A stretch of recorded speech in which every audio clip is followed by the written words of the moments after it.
This is Adea Danielle. She is from Canada, 22 years old, and she's a transgender influencer. She says that she has always felt like something was missing in her life. One day, when watching a YouTube video at the age of 16, she says she saw a video that made her realize that she was in the wrong body. Adea told her mom about it, and soon after, she was placed on a waiting list for hormones. Later in 2021, she received gender-affirming surgery to complete the transition from man to woman. This process involves removing her man parts and replacing it with female parts. She also says she has had complications from her surgeries. She had Brazilian butt lift, which she describes as being so painful that she felt like she was being burned alive. During the gender-affirming surgery, she says it was so painful that she started screaming before she passed out. Adea has also had to go back to get her surgery corrected. She says the function of it wasn't right and it looked very bad. It was a difficult time for her. She went from having something in between her legs that she hated to what she has now. When talking about her parents, she says that her mom was supportive from the beginning, but it was another story with her dad. At first, he did not approve, but she claims he is now her biggest supporter. Adea shares her transitioning story on TikTok and Instagram. She feels it is important to share her story online to help give others the courage to transition if that is what they want.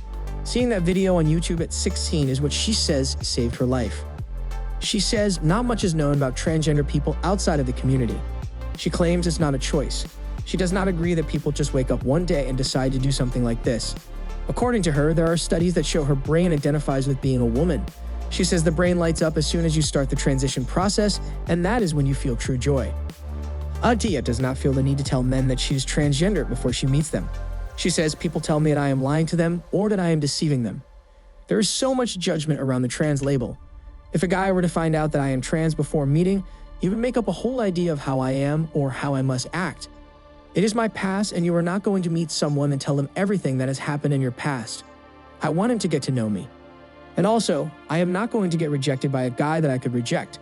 So, I just tell them when I am interested and when I want to take things further. Her response to people that says she's lying to men is, how can they say I am lying if I present myself as a woman? They are basically saying I am a man. Tell me in the comments about what you think. Is she lying or is she justified? Adea truly feels as if she is a woman. Here you can see what she has to say on the topic in her own words. Deceiving times. I'm gonna say this again. What you see is what you get. It's a little weird that some guys like you think that all this is a facade and I'm deceiving people. If you're so macho like you say you are, then why think that men could live like this? A guy that is affirmative of his sexuality and his gender would obviously see that I couldn't live like this if I wasn't a woman.